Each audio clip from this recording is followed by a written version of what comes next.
Hola a todos, muy buen día. Mi nombre es Pamela. A nombre de Cansei Capacitación, les doy la bienvenida a nuestra conferencia La importancia de la ortografía y redacción en las empresas. Agradecemos su participación y esperamos que sea de gran utilidad. Nuestra ponente cuenta con una licenciatura en Pedagogía con especialidad en Lingüística por la UNAM. Tiene más de 26 años de experiencia. Con ustedes, la licenciada María Dolores Trápaga. Bienvenidos. Pam, muchas gracias y pues bienvenidos a todos. Vamos a iniciar nuestra conferencia para que conozcamos algunos datos importantes sobre la redacción, mi presentación, sobre la redacción, la importancia de la ortografía y pues una serie de cambios que se han ido generando en las últimas décadas y seguramente algunos de estos cambios no los conocemos todos. Y bueno, dado que en la actualidad todo mundo tiene la necesidad de escribir, de hacerlo con corrección, de respetar todos los principios, las normas, el cuidado sobre la comunicación escrita, pues en Cansei hemos preparado esta conferencia para que ustedes tengan una orientación más clara sobre todo esto. Entonces, como les dijo Pam, nuestra anfitriona, esta conferencia se llama La importancia de la ortografía y redacción en las empresas. ¿Cuál es el objetivo? El objetivo está aquí. Sensibilizar y motivarnos todos sobre la responsabilidad que tenemos cuando escribimos un texto. Y por esta razón tenemos que desarrollar nuestras habilidades en el arte del lenguaje escrito para que nuestra imagen personal y profesional sea más valorada, para que sea más reconocida. Realmente, escribir un texto, no importa el tamaño del mismo, implica una gran responsabilidad. Y en estos pequeños detalles es en donde se aprecia cuando la persona es confiable porque cuida la forma en que lo hace y cómo lo hace. Fíjense, les dije hace un minuto que nuestro idioma español, igual que todas las lenguas del mundo, van teniendo variaciones, evolucionan, cambian. Hay palabras que desaparecen, hay vocablos que se van incorporando, pues porque actualmente todas las lenguas se están interinfluyendo. Pero la nuestra, que es el español, ¿quién se encarga de la forma en que lo estamos empleando, de qué errores podríamos estar cometiendo? Pues se encarga la Real Academia Española en conjunto con las academias americanas, es decir, todos los países que hablamos español. Aunque la Real Academia Española tiene la autoridad formal, no imponen, no obligan, sino que en conjunto dialogan con las academias americanas para normar estas formas de hablar y de escribir. Entonces, la Real Academia Española, junto con las academias americanas, son las responsables de la forma en que estamos hablando, escribiendo y cuidando la belleza del español. Fíjense, ¿saben ustedes cuándo se hicieron las últimas actualizaciones a la lengua española? Piensen, piensen cuándo fue, hace 3, hace 5, hace 10, hace cuántos años. Bueno, pues estas actualizaciones se hicieron en noviembre de 2010, es decir, hace casi ya 10 años. ¿Qué tanto estamos enterados de estas modificaciones? Probablemente algunos de ustedes sí han tomado nota de algunos cambios y los están aplicando, pero probablemente otros no. Fíjense, algo importante es que se excluyeron dos dígrafos, la letra che y la letra eye, que así nos aprendimos el alfabeto cuando estudiamos. Es que tiene razón las academias y la Real Academia Española. La che no es una letra, son dos, se llama dígrafo. Lo mismo ocurre con la eye, son dos letras, entonces es un dígrafo. Esto quiere decir que el sonido sí existe. Sí seguimos diciendo chango y chula, pero cuando querramos buscar chango en el abecedario, lo vamos a encontrar en la letra C a la altura de la H. Y el sonido de la L sigue existiendo, pero cuando busquen ustedes lluvia o llegar, lo van a encontrar en la L. Esto es importante porque los niños que están aprendiendo a leer y escribir, a ellos ya les están enseñando con este criterio. Y de repente la mamá le puede decir, es que chango va con che, y el niño va a decir, ¿qué es eso? No está enterado. Bien, la letra V es la B de vaca, porque nosotros decíamos B de vaca, B chica, B labiodental. Esto se uniformó, todos los países de habla hispana dicen V. La letra B, que decíamos B grande o B labial, simplemente es B. La W es V doble. La Y, que así la aprendimos, se llama Y, así como la ven escrita. Y la otra, la de iglesia, pues esa se llama simplemente I. Bien, estos son algunos de los cambios, pero seguimos. Fíjense, ojo, esto sí es muy importante. Lo anterior fue así como información general, datos generales, porque así es como van a aprender los niños y los jóvenes ya están empleando estos criterios. Pero sobre palabras compuestas que constantemente utilizan ustedes en sus oficinas. Todas las palabras que estén compuestas con prefijos como anti, cuasi, ex, pro, super, etcétera, siempre que se adhieran a otra palabra, se van a unir juntas, sin espacio y sin guión. Porque anteriormente o poníamos un guión o le interponíamos el espacio. No, ahora decimos antiadherente, ex jefe, antirrobo, postventa, exnovio, exmarido, exministro, etcétera. Incluso palabras como requete simpático, pues que esto es una palabra que lleva varios prefijos, todos se unen y se convierten en una sola palabra. Aquí tenemos más precontrato, provida, superaburrido, vicerrector, antiposmodernista, etcétera. Entonces, ojo, todas las palabras compuestas a las que se les pone el prefijo y después la palabra van unidas ya sin espacio, sin guión.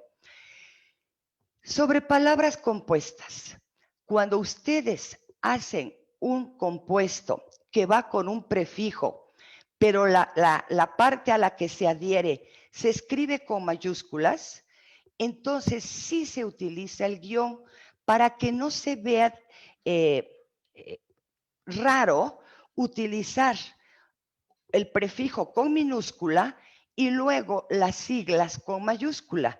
Y aquí tenemos un ejemplo, Antialca, Mini USB, Post-Gorbachev. Tenemos conceptos que están construidos con el prefijo y con una palabra que empieza con mayúscula o que todas son con mayúsculas, o pro-Obama. El mismo criterio es cuando se hace un compuesto de un prefijo con un número. Por ejemplo, la sub-21, cámara super 8, la sub-17, se escribe el prefijo con minúscula, el guión y luego los números. En cuanto a palabras compuestas que aluden a varias palabras, por ejemplo, el que trabajó en relaciones públicas o el concepto pena de muerte o los derechos humanos. Si uno va a hacer un compuesto con un prefijo como ex o anti o pro, aquí sí se van a separar cada una de estas y se dice ex relaciones públicas, antipena de muerte, pro derechos humanos, pre-segunda guerra mundial, etcétera. Entonces, ojo, si es un prefijo unido solamente a una palabra, se integra. Si es un concepto formado por varias palabras y se le antepone el prefijo, entonces sí se respeta la separación. Sobre los términos extranjeros o latinismos que se utilizan muchísimo en el español, sobre todo en el lenguaje jurídico, por favor, siempre que utilicen un extranjerismo o un latinismo, señálenlo de alguna manera. Pues, se recomiendan las cursivas porque son elegantes, porque no se disparan muchísimo y sí dan la idea de que estamos tomando un término extranjero para expresarnos en español. Por ejemplo, la historia tuvo un happy end de película, o así fue grosso modo como acabó o como se resolvió el asunto. El examen post-mortem reveló indicios de envenenamiento. Las grandes potencias eran partidarias de mantener el statu quo. Este término, que es en latín, se utiliza muchísimo en el lenguaje jurídico y en el lenguaje político. Entonces, cuando ustedes escriban extranjerismos, incluyendo los latinismos, señálenlos porque los estamos tomando prestados y hay que señalarlo. Y fíjense, ¿por qué esto es importante? El español es una lengua realmente muy rica, tiene unos recursos extraordinarios para expresión, pero de repente utilizamos términos que no son propios del español, pero están admitidos.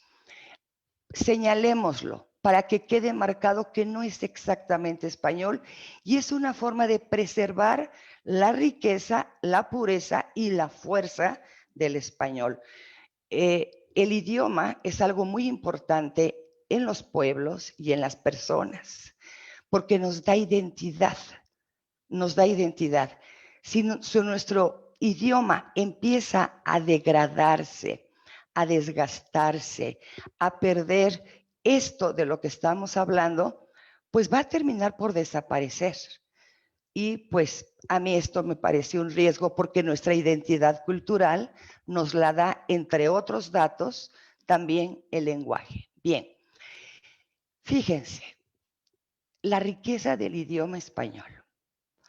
De las lenguas más ricas está de las lenguas romances, como la nuestra, está el español, el francés y el italiano. Son las lenguas de mayor riqueza. ¿Y qué quiere decir riqueza en este contexto? Quiere decir que tenemos una abundancia extraordinaria de vocablos, de términos, de voces para expresarnos. No sé si ustedes se han hecho alguna vez esta pregunta. ¿Cuántos vocablos componen nuestra lengua? ¿Cuántos? Hemos visto diccionarios que son verdaderamente unos tabiques, pero jamás nos hemos hecho la pregunta, bueno, ¿cuántas palabras contiene este diccionario?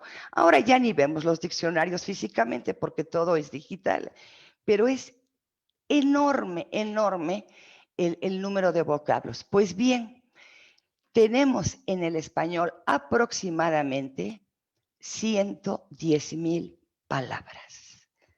110,000.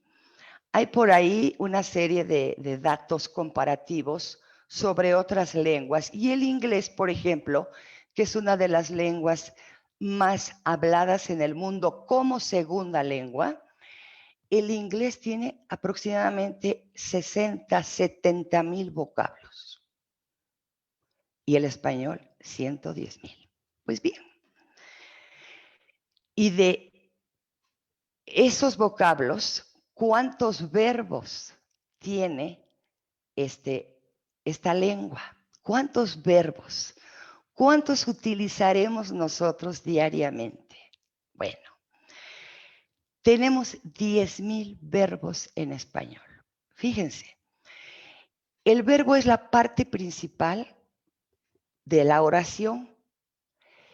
Cuando uno tiene un abanico muy amplio de verbos, va a ser mucho más fácil transmitir una idea porque estamos utilizando el verbo correcto.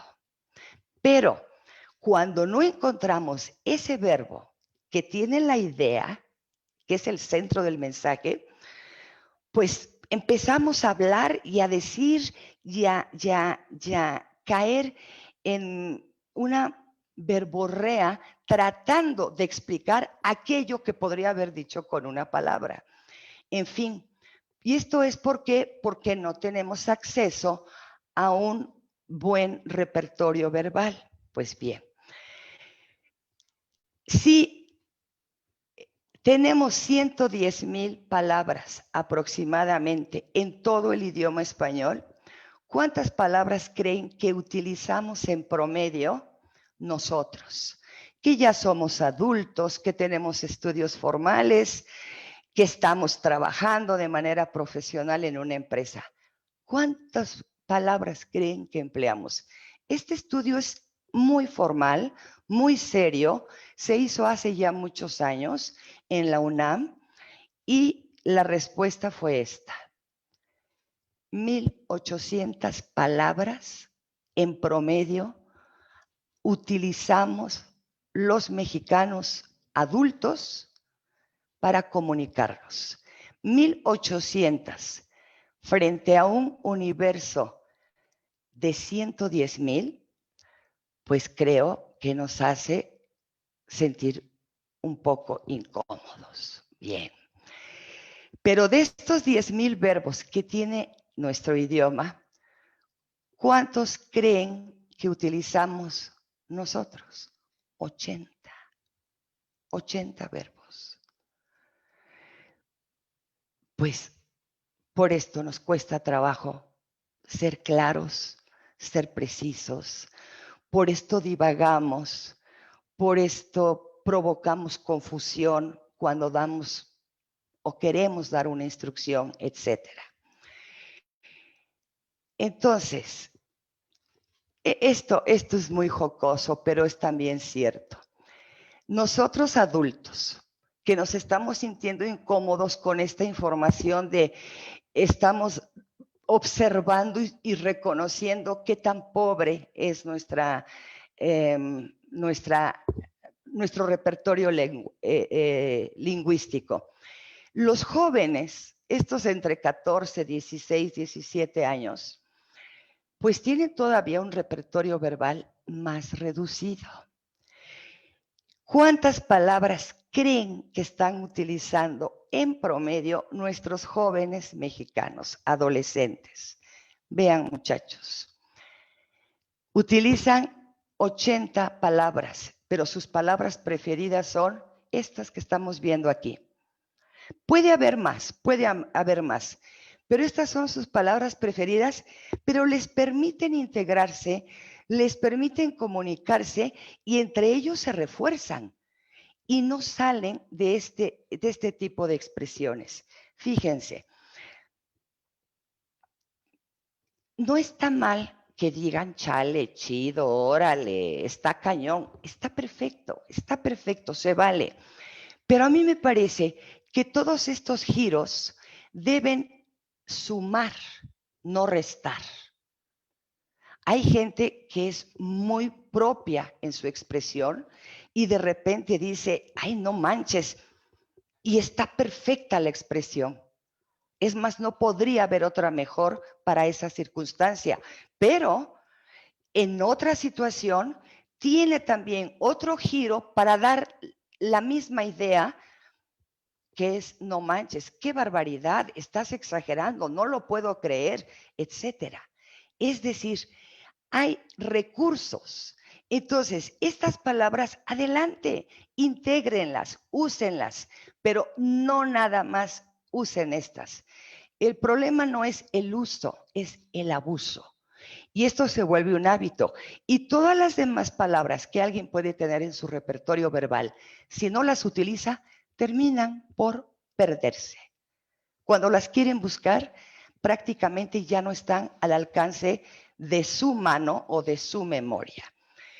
Pues bien, ¿ustedes creen que con esta pobreza lingüística podamos transmitir de manera clara una idea? ¿Que podamos escribir un texto? ¿Que podamos ser eficientes en nuestras comunicaciones? Por supuesto que no.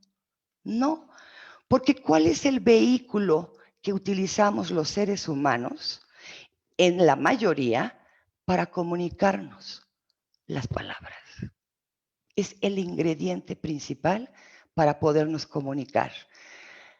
Una persona puede tomar cursos, talleres, comprar libros sobre lingüística, redacción, ortografía, etcétera.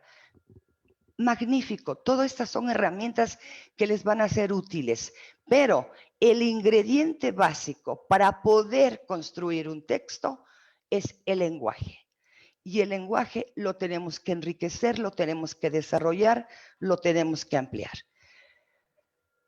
Entonces, como les decía, los ingredientes básicos para desarrollar un escrito son las palabras. Las palabras son poderosas, muy poderosas. Hay una canción por ahí de la nueva trova cubana, que ya es viejísima esa nueva trova cubana, que dice, la palabra precisa, la sonrisa perfecta. A mí me gusta mucho esa imagen porque habla precisamente de lo que es transmitir una emoción. Pues bien, es con la palabra precisa. Pero si nada más manejo unas cuantas, ¿cómo voy a encontrar la palabra precisa? Entonces, ¿ustedes creen que debemos escribir como hablamos? Porque a menudo nos dicen,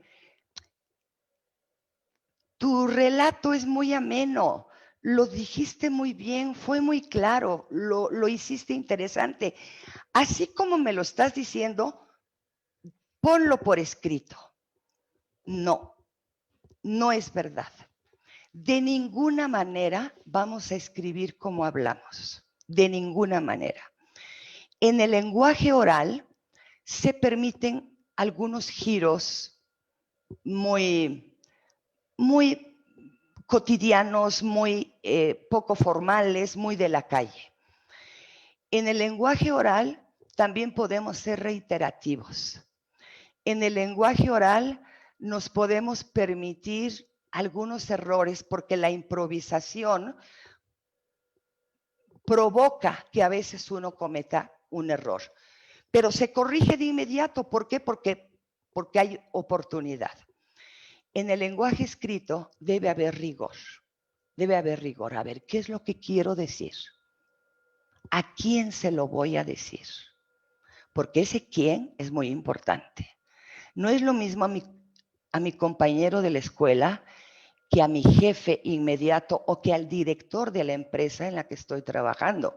Entonces, no podemos escribir como hablamos, aunque en el lenguaje oral podamos ser amenos, no vamos a escribir así. Ahora, si alguien está haciendo literatura y en eso que está escribiendo lo que quiere es reflejar el lenguaje de la calle, ahí sí, que se escriba como se está hablando en la calle, pero tiene una finalidad, reflejar esa forma de expresión. Pero en el lenguaje de las empresas, en el lenguaje formal, esos giros no son bien vistos. Entonces, no podemos escribir como hablamos. ¿Saben cómo vamos a escribir, muchachos? Bueno, perdón, antes de eso, vamos a enriquecer nuestro repertorio verbal como leyendo. escuchando, jugando mucho con los sinónimos y con las palabras, desarrollando el gusto por el lenguaje, desarrollando el gusto por la palabra, desarrollando el gusto por encontrar la palabra precisa, el verbo exacto, porque con el verbo solo se puede estar diciendo todo. Entonces, vamos a enriquecer nuestro repertorio practicando todo esto que les acabo de decir. De repente hay personas que hablan y dicen con una claridad, con una brevedad, pero además con una elegancia lo que nos quieren comunicar, que verdaderamente nos dejan embebidos. Son seductores, seductores, porque no nada más es qué me dice, sino cómo me lo dice. Y no se queda dando vueltas. Escuchemos, tomemos nota y aprendamos de estos giros, de estas formas, porque pueden ser mentores, nos pueden servir de guía. ¿Para qué nos sirve abrir nuestro abanico verbal? Porque nuestro razonamiento va a ser más claro, va a ser más profundo, porque vamos a poder abstraer también planteamientos difíciles, porque el lenguaje es lo que nos permite construir el pensamiento. ¿Para qué más nos sirve de manera práctica? Para comunicarnos eficientemente. Para que cuando ustedes quieran reportar un hecho, dar una instrucción, esto lo hagan de manera clara, de manera directa. Que la persona que recibe ese mensaje o ese texto no les llame, oye, ¿qué quisiste decirme? Perdón, no te entendí. Esto ocurre a menudo. ¿Por qué? Porque no fuimos eficientes en la comunicación. El manejo adecuado de la comunicación abre las posibilidades para crecer profesionalmente, porque el lenguaje finalmente nos hace mejores personas. En toda la escala zoológica hay inteligencia, está demostrado, los perros, los delfines, en fin. Pero el lenguaje que tiene el ser humano, que es el que está en la punta de la escala zoológica, es el lenguaje. Es esta riqueza que el lenguaje le permite al ser humano para interactuar, para convivir, para llevarse mejor, para acompañarse mejor, para hacernos mejores personas. El lenguaje es la capacidad humana por excelencia. El acento diacrítico. Cuando ustedes estudiaron primaria, secundaria, también en la prepa, y dependiendo de la carrera, puede que también en algunas materias de su carrera. Les han hablado que si las palabras agudas, graves, esdrújulas, que la importancia del acento, y nos decían acento, ¿lleva acento o no lleva acento? Cuando realmente la palabra correcta es tilde, porque todas las palabras llevan acento, pero no todas llevan tilde. Bien, pero hay una tilde a la que la ortografía le llama acento diacrítico. Diacrítico es una palabra de origen griego que significa distinguir o diferenciar. Es decir, que si hay dos palabras iguales, pero una lleva tilde y la otra no, es porque dependiendo del contexto cambia el significado y hay que diferenciarlas. ¿A cuál de las dos o a cuál de los dos conceptos nos estamos refiriendo? Y así tenemos sustantivos, verbos, pronombres, adverbios, etcétera, que pueden o no llevar esta tilde. Fíjense, aquí está una oración. Dice, Juan estará solo el fin de semana. La palabra solo, desde siempre, se había distinguido con tilde o no dependiendo de su significado. Cuando hablábamos de soledad, la palabra solo no se tildaba. Cuando hablábamos de solamente o de únicamente, entonces se debía tildar. ¿Para qué? Para que el lector entendiera si ese solo era de soledad o si era de solamente. Pues bien, aquí viene el chisme de la Real Academia hace 10 años, en el 2010. Ellos arbitrariamente, porque son el árbitro de la lengua, decidieron que ya no debía tildarse la palabra solo, que era innecesario, que porque el contexto le permitía al lector identificar si era de soledad o de solamente. Y las academias americanas, Argentina, Chile, México, Colombia, todas protestaron y dijeron, hey, no, España, de ninguna manera, estás equivocada. No es verdad que el contexto le diga al lector a qué te estás refiriendo. Va a provocar confusión. Y le pusieron muchísimos ejemplos. Entre ellos, les señalaron este. Si alguien escribe, Juan estará solo el fin de semana, o Juan estará solo el fin de semana, aquí sí le permite al lector entender que la primera está hablando de soledad, es decir, que el pobre de Juan va a estar solito en su casa y nadie lo va a acompañar ese fin de semana. Pero en la siguiente, que ese solo tiene tilde, está marcando la oración que únicamente va a estar el fin de semana. No se te ocurra buscarlo el viernes, porque solamente va a estar el fin de semana. Esto es muy elocuente, esto es muy claro. Esta tilde de solo o no tenerla, sí le permite al lector saber cómo va a estar Juan ese fin de semana. Y como le pusieron decenas de ejemplos a los miembros de la Academia Española. Y ellos, muy sabios, dijeron, bueno, si el escritor considera que es necesario tildar porque podría haber confusión, que tilde. A mí me pareció realmente una salida poco airosa, porque no fue clara, no fue determinante y no fue unificadora. Porque aquí finalmente, pues el que quiera tildar, tilda, y el que no quiera, no tilda. Pero de que genera confusión, sí puede generar confusión. Si ustedes me preguntan a mí, ¿tú qué haces? Yo sí tildo solo si hablo de solamente. Y no la tildo si hablo de soledad. Y de repente cuando lo hago, alguien me dice, oye, es que solo ya no se tilda. Y entonces les tengo que platicar esta historia de que finalmente la Real Academia dijo, pues hagan lo que quieran. Si ustedes lo creen necesario, porque se confunde el lector, háganlo.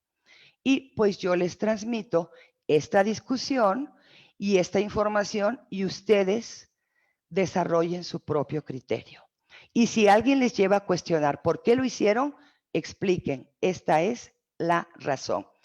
Entonces, el acento diacrítico, como les decía, sirve para diferenciar el significado de la palabra.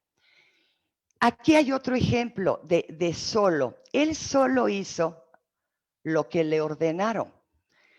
Aquí, cuando decimos solo, estamos diciendo que nadie lo ayudó, que únicamente él hizo todo ese trabajo o toda esa labor y que nadie le dio una mano. En cambio, si yo pongo, él solo hizo lo que le ordenaron con tilde, aquí de alguna manera estoy diciendo, este flojo se sujetó a hacer únicamente lo que se le pidió. Había más cosas que hacer, pero no las hizo. Él nada más ejecutó la instrucción. Yo solo vine a visitarte, es decir, yo sin compañía. Claro, esto lo tiene que decir un hombre porque está en masculino. Yo solo vine a visitarte. Pero yo solo vine a visitarte con acento o con tilde es, a ver, yo únicamente te vine a visitar, no me pidas que te ayude a preparar la comida, es decir, no abuses de mí.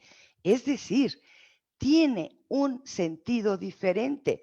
Por esta razón, creo pertinente que cuando hablamos de solamente, tildemos la palabra solo.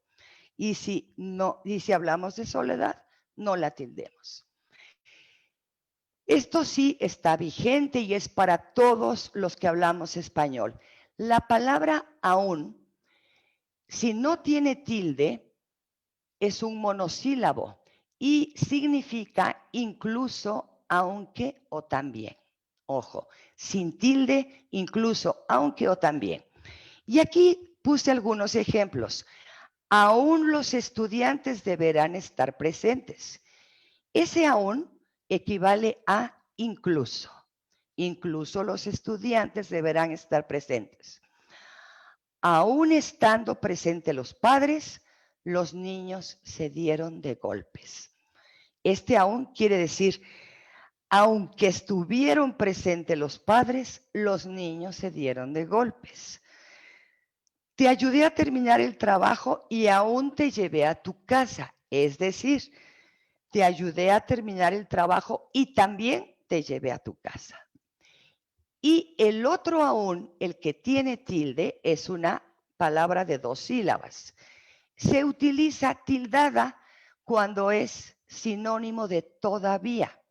Ejemplo, aún no terminó el reporte. Ellos aún no llegan a trabajar. Laura aún no termina su carrera universitaria. Entonces, este aún, ténganlo claro, si se refiere a incluso, aunque o también, no lleva tilde.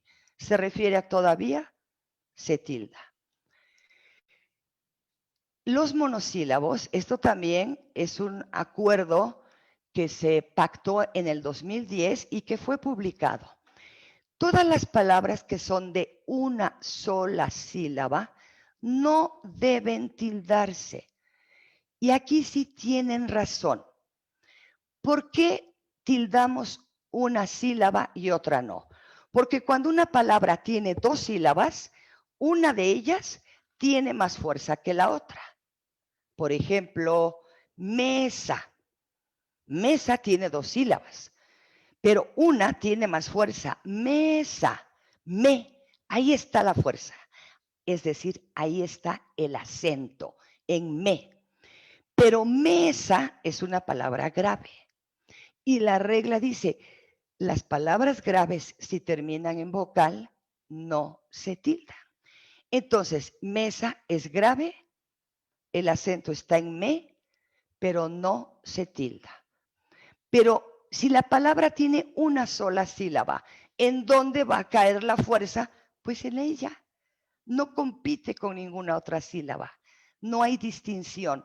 Entonces, no hay razón para tildar los monosílabos. Y la primera con que empiezo como ejemplo, porque además tenemos cientos de monosílabos. Fe no se tilda. Sin embargo, es muy frecuente ver esta palabra con tilde. De hecho, hay un programa en la televisión que se llama Cuestión de Fe y le ponen tilde a fe. Y claro, esto lo ve millones de televidentes y pues hay una memoria fotográfica y lo reproducimos, pero no se tilda. Fue, vio, dio, vi, no, ti, en, Dios, sol, Luis, etcétera. Todos estos son monosílabos, no se tildan. Ahora, ¿cuándo sí está permitido tildar un monosílabo? Aquí están. Observen, son 10 nada más. Te, si es un pronombre, no se tilda. Te invito, te acompaño, te ayudo. Pero si es el sustantivo, es decir, ese que nos tomamos calientito, entonces sí se tilda. Té de manzanilla o té negro, lo que sea. Entonces, hay que distinguir si es el sustantivo o si es el pronombre. Tú, si es un adjetivo, no se tilda. Tu trabajo, tu casa, tu dinero, tu esposo. Pero si es pronombre, se tilda.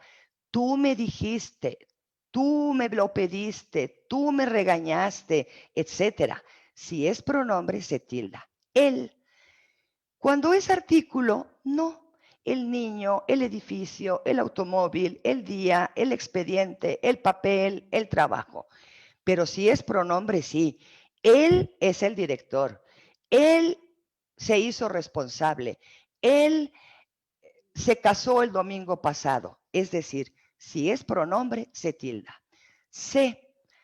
Si es un pronombre impersonal, se logró, se terminó, se acabó, se dijo, se durmió, no se tilda. Pero si es del verbo ser o saber, por ejemplo, yo sé que estás muy apurado. Bueno, yo sé, ese sé es de saber, se tilda. O del verbo ser, sé puntual todos los días.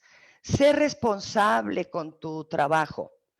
Más, si es conjunción que equivale a pero, más equivale a pero, no se tilda. Iría contigo, mas no tengo tiempo. Este más equivale a pero, no se tilda. Pero si el más es un adverbio de cantidad, necesito más tiempo, quiero más agua, yo soy más flaco que tú. Bueno, si es de cantidad, se tilda. Mi, si es adjetivo, no lo tildamos. Mi trabajo, mi hijo, mi automóvil, mi responsabilidad, mi deber. Pero si es pronombre, lo tildamos. A mí me dijo que no lo hiciera. A mí me parece que no es correcto. Cuando es pronombre, lo tildamos. Sí, si es conjunción condicional, no lo tildamos. Si te gusta, cómpratelo. Si no quieres, no vayas. Si estás a disgusto, vete a dormir. En fin, cuando es conjunción, no se tilda, porque es condicional. Pero cuando es afirmación, sí voy, sí lo hago, sí te ayudo, sí quiero, ese sí que dan en la iglesia, ¿acepta usted por esposo? Dicen un sí afirmativo, sí. Y yo creo que debería ser condicional, pero bueno. Luego, de preposición. Es de ella, soy de Chihuahua, es de todos. Cuando es preposición, no se tilda. Pero el imperativo del verbo dar, dé usted claramente las instrucciones. Dé usted a su hijo mucho afecto para que crezca seguro. En fin, cuando es del verbo dar, se tilda. Vean, aquí sí estamos tildando 8 monosílabos porque tenemos que diferenciarlos de los otros, porque tienen diferentes categorías gramaticales. El acento enfático. A ver, ¿cuál es el acento enfático? A mí me hablaron de agudas, graves, esdrújulas, pero ¿qué es esto? Mire, todos estos adverbios o pronombres, cuándo, cómo, cuánto, cuántos, cuántas, dónde, o qué, quién, cuál, quiénes, cuáles, todos estos vocablos, si tienen un sentido interrogativo, exclamativo o simplemente es para dar énfasis, se tildan. Por ejemplo, ¿cuándo vas a terminar ese trabajo? ¿Cómo me gustaría salir de vacaciones? Este cómo es una admiración, es un énfasis, es un deseo. ¿Cómo me gustaría lo que sea? Qué bonito está el día. Ese qué es una admiración, se tilda. Pues bien, a eso se le llama acento enfático. Y miren, con el acento enfático podemos prescindir de los signos de admiración o de interrogación. Si yo nada más escribo, ¿cómo te gustaría tu vestido? ¿Cómo te gustaría o de qué color te gustaría tu vestido? A ese qué le pongo una tilde y automáticamente la persona que lo lee le va a dar la entonación de pregunta. ¿De qué color te gustaría? ¿Cuánto quieres que te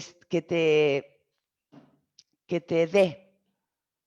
¿En qué quieres que te ayude? Ese qué es una pregunta y ni siquiera le pongo signo de interrogación y automáticamente adquiere la entonación. Miren, el acento enfático es ese que escribimos para dar la misma entonación de cuando hablamos o si lo estuviéramos diciendo de manera oral. Todos entonamos muy bien cuando estamos admirados, cuando estamos enojados, cuando estamos preguntando. ¿Pero qué hiciste? Esto lo decimos oralmente y está clarísimo que hay enojo, que hay pregunta, que hay admiración, etcétera. Y la gente que lo oye, pero inmediatamente se acalambra. Pero si yo lo quiero transmitir por escrito, ¿cómo le transmito la entonación? ¿Cómo le doy ese giro, ese sentido que le doy cuando hablo? A través de este acento que se llama enfático. La coma, muchachos. Estamos haciendo un paneo así muy general, porque es sensibilización nuestra conferencia. Miren, el signo que más utilizamos de todos los que existen es la coma. Y es en el que mayor errores cometemos. Creo que la coma es la que solemos usar con mayor frecuencia de manera incorrecta. Y este ejemplo es muy común. Nunca separar con coma el sujeto de un verbo.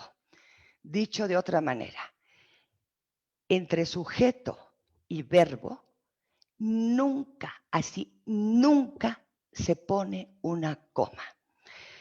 Pero ojo, tenemos que identificar dónde empieza y dónde termina un sujeto.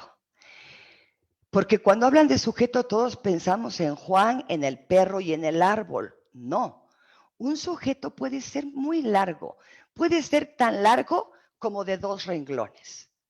Entonces, identifiquen dónde termina el sujeto. Invariablemente después del sujeto viene un verbo. Entonces, no pongan coma. Y aquí tenemos un sujeto que no es ni Juan, ni el perro, ni el árbol. Un desgraciado incidente. Eso es el sujeto. Ocasionó, ahí está el verbo. Pues esa coma es incorrecta. Debe ir de corrido. Un desgraciado incidente ocasionó la dimisión de la junta directiva. Aquí tenemos un sujeto que sí es una persona, pero es un sujeto largo. El presidente de los Estados Unidos de Norteamérica, y ahí viene el verbo, arribó. Pues esa coma es incorrecta. Entonces, vean, esa comita que está dentro del círculo rojo es incorrecta y este error es altamente frecuente. Aquí tenemos, otra vez señalada, la coma con el círculo. Aquí tenemos un sujeto un poco más largo. Todo el personal adscrito a las áreas relacionadas con los procesos de supervisión de la empresa, se están dando cuenta, hasta la palabra empresa, ahí termina el sujeto. Todo el personal adscrito a las áreas relacionadas con los procesos de supervisión de la empresa, y ahora viene el verbo, deberán estar en sus puestos. Pues bien, nuevamente esa coma es incorrecta. Otro sujeto. El candidato electo como presidente de los Estados Unidos mexicanos, ahí termina nuestro sujeto, tomó posesión, ahí está el verbo, tomó. Nuevamente es una coma incorrecta. Ahí se los estoy marcando. Miren, a mí me parece que parte de este error se explica porque como que se corrió la versión de que Cuando ya tenemos varias palabras, hay que meter una coma porque si no el lector se queda sin aire y ya no va a poder continuar leyendo. No es verdad, no es verdad. Cada lector va a tomar aire donde lo necesite, haya o no haya coma. Pero además, ¿quién nos ha dicho que la coma es un tanque de oxígeno? No, la coma no es para respirar. La coma es para señalar, para destacar una idea de otra, para ir marcando adjetivos o sustantivos que van en serie, pero no para respirar. Y luego ese criterio, no, mira, ya tiene 7 palabras, mete una coma. Y entonces empezamos a repartir comas sin ton ni son, nada más por el número de palabras.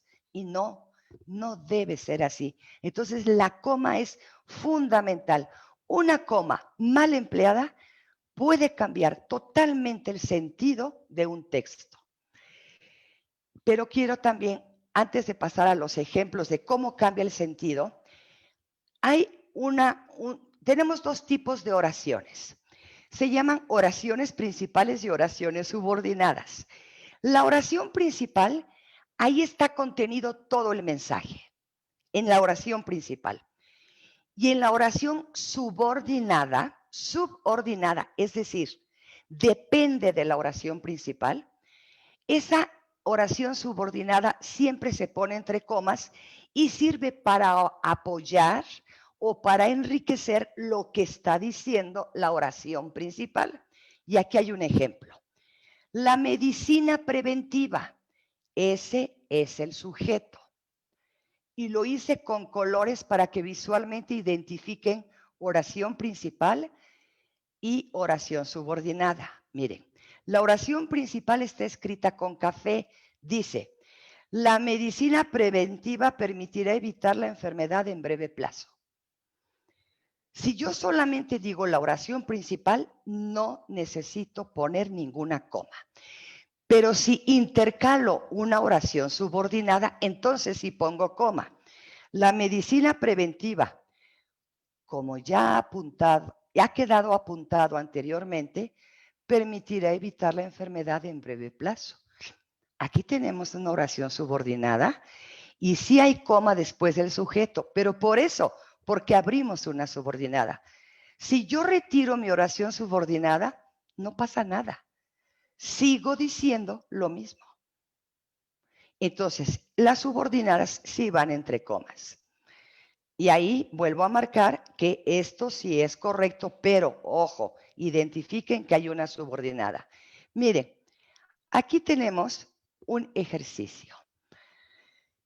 El representante del fiscal general de justicia de los Estados Unidos mexicanos, todo eso es el sujeto, manifestó a los medios informativos que se guardará absoluta reserva sobre la información que se genere con motivo del lamentable secuestro de un destacado empresario.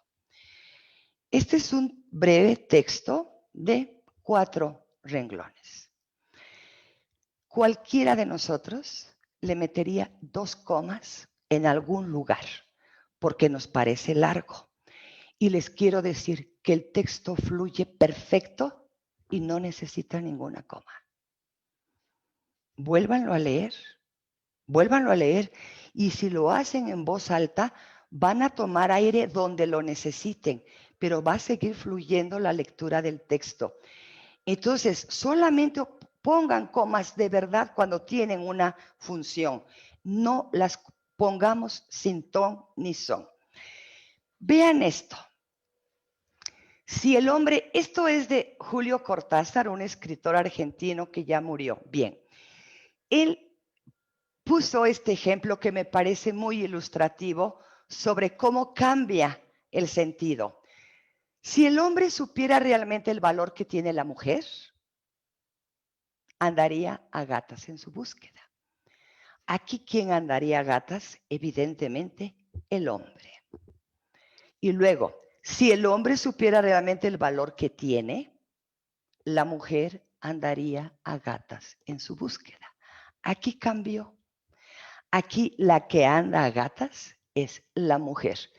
Ambos son idénticos. Lo único que cambió de lugar fue la coma.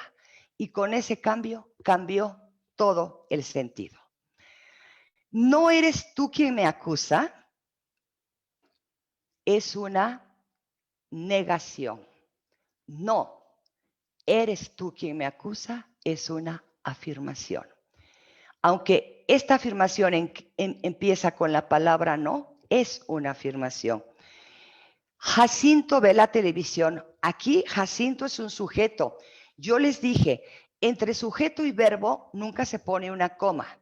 Y aquí está, Jacinto ve la televisión. Pero si yo pongo Jacinto, ve la televisión, aquí Jacinto ya no es un sujeto. Jacinto es un vocativo, es decir, es la persona con la que yo estoy hablando. Jacinto, en el primero, en el sujeto es tercera persona. En el segundo ejemplo, Jacinto es segunda persona.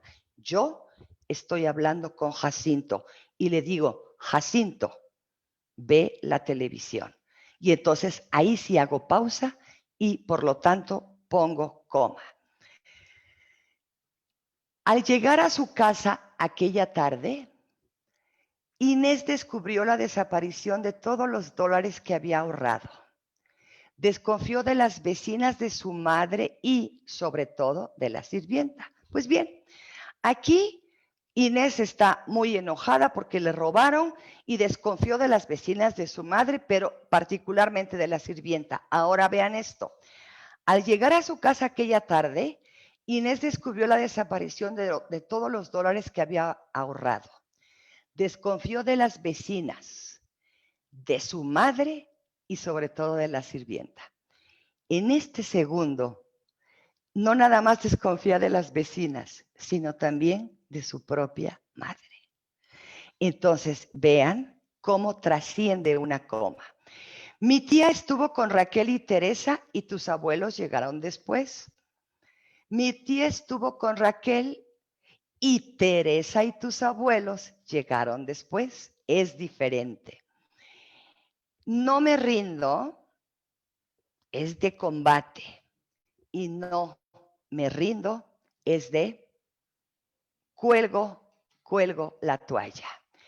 El maestro dijo, Javier es un burro. El maestro dijo, Javier es un burro. Ojo, mujeres, nos gusta que nos digan, ¿cómo estás, gorda? Y no, ¿cómo estás, gorda? ¿Verdad? Esa coma después del verbo convierte a gorda en un vocativo. Es la palabra cariñosa con la que nos hablan. Es como si nos dijeran, ¿cómo estás, Rebeca? ¿Sí? Bien. Errores comunes. Ya casi terminamos, ¿eh? Este error de un mal uso de las preposiciones porque las tenemos todas cambiadas.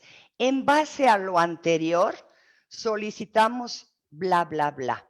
No debe ser en base a, sino con base en. Esta es la expresión correcta, pero la primera está muy, muy generalizada. Pleonasmos. Acepto tu explicación, mas sin embargo, nunca olvidaré este atropello. Está ahora casi en todas las expresiones que digan, mas sin embargo. Esto es un pleonasmo. O se dice, acepto tu explicación, sin embargo, nunca olvidaré, o acepto tu explicación, mas nunca olvidaré. O dicen una o dicen la otra, pero no ambas porque significan lo mismo y es un pleonasmo. Los verbos, estos verbos que los tenemos tan empobrecidos, no nada más usamos pocos, sino algunos los conjugamos mal. Los ejecutivos de la empresa negocian el contrato de compra. Negocian es una conjugación equivocada. Se debe decir los ejecutivos de la empresa negocian el contrato de compra. Falta de precisión. Necesito que me lo mandes a la mayor brevedad. Esto sé que lo usan mucho en sus redacciones, pero que me lo mandes a la mayor brevedad no es preciso. A la mayor brevedad es ambiguo. Se puede hacer el otro, ojo de hormiga y no mandármelo. Y si yo le reclamo, voy a decir, pues es que me dijiste que a la mayor brevedad, pero no he podido. Entonces la culpa no es de él, la culpa es mía por no ser precisa. Pero si digo, necesito que me lo mandes hoy antes de las 6 de la tarde, esto es claro, esto es contundente y no tienen forma de evadir la responsabilidad. Falta de ambigüedad. Lo atenderé con gusto cuando llegue a la oficina. Cuando llegue a la oficina, ¿quién? Cuando yo llegue a mi oficina o cuando yo llegue a su oficina. No es claro. Personalmente lo atenderé cuando usted llegue a mi oficina. Esto sí es claridad. Y esto es nada más unos cuantos botoncitos como ejemplo, pues de una serie de errores que continuamente cometemos. Y con esto, muchachos, termino con esta plática que es de sensibilización, orientación, con la finalidad de que ustedes se motiven, se entusiasmen, se acerquen a todo lo que es la redacción y el lenguaje. Y les quiero decir que en Cansei tenemos programados cursos de actualización secretarial de la NOM 035, que ya debe estar implementada en casi todos lados. El 22 de octubre se vence el plazo. Tenemos el taller de ortografía y redacción, redacción práctica para ejecutivas, redacción empresarial, redacción de informes, que también esto es muy importante, etcétera. Ahora bien, no sé si quieran ustedes comentar algo, hacer una pregunta para que pues estos 5 minutos que vamos a dedicar puedan ustedes disipar dudas o hacer comentarios. ¿Alguien quiere decir algo? Tenemos un chat o si... A ver, Ángel Jaime González, ¿estás ahí? Si activas tu micrófono y haces algún comentario, alguna pregunta. Sí, Daniel, activa tu micrófono.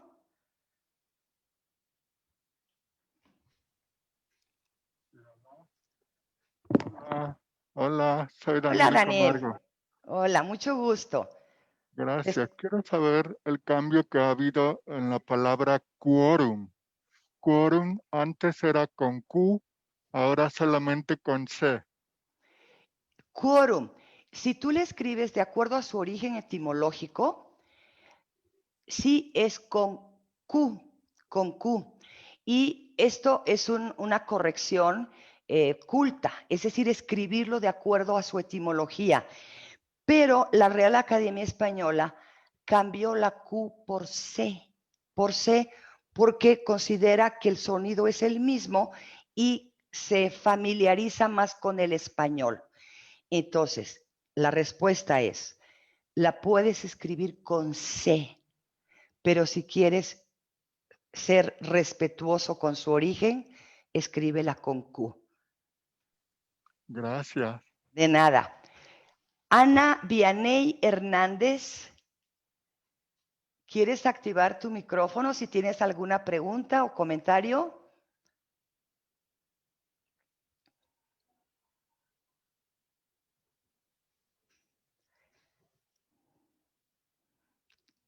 Sí, Diana.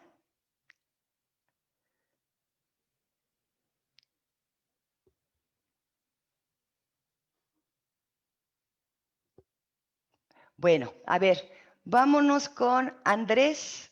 Andrés Álvarez.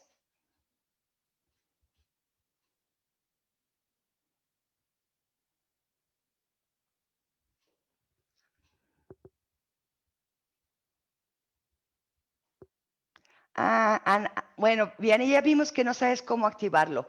Miren, está muy difícil que yo haga preguntas directas y activarles el micrófono. Si quieren hacer una pregunta, háganla por medio del chat y Pame, nuestra anfitriona, la va a leer para que yo les pueda dar respuesta. Hola, ¿qué tal? Tengo una preguntita por aquí de la señorita Jacqueline. Pregunta, me llamó la atención que vi la palabra guión sin tilde. Se puede escribir de ambas formas, ¿cierto? No, guión es un monosílabo. Guión.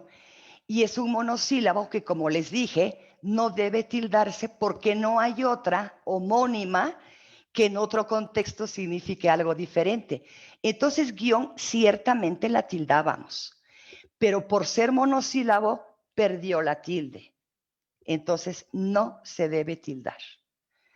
Si ustedes consultan la palabra en un diccionario de hace más de 10 años, pero un diccionario impreso, seguramente va a venir tildada. Pero si ustedes consultan en los diccionarios digitales, por ejemplo, de la Real Academia de la Lengua o el de mexicanismos, van a ver que guión no tiene tilde. ¿Alguna otra?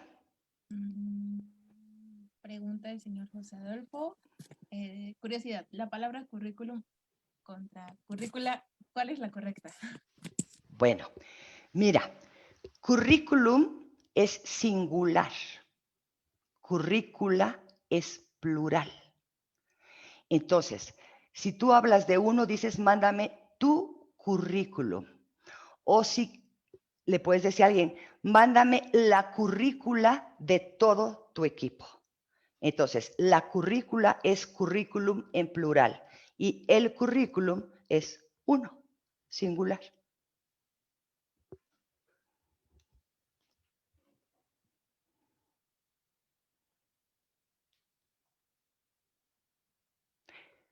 Aquí estoy viendo que Diana Karen pregunta si fue, lleva o no tilde. No, no lleva tilde. Incluso en los ejemplos de monosílabos que no deben llevar tilde, recuerdo que incluí la palabra fue porque suele tildarla mucha gente, pero no, no se tilda. Las únicas son esas 8 que les platiqué y las que pueden llevar el enfático, nada más.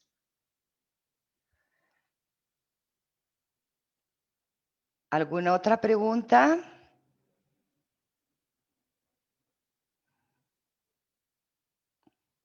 Aquí Daniel Camargo está preguntando que si podemos compartir la grabación. Pame, ¿quieres comentarle lo de la grabación, por favor? Claro que sí. Miren, la grabación la van a poder encontrar directamente en nuestra página de Facebook. Va a quedar grabada ahí. De todas formas, podemos hacer con gusto un envío de link para que lo consulten en cualquier momento. De todas formas, se queda de por vida ahí.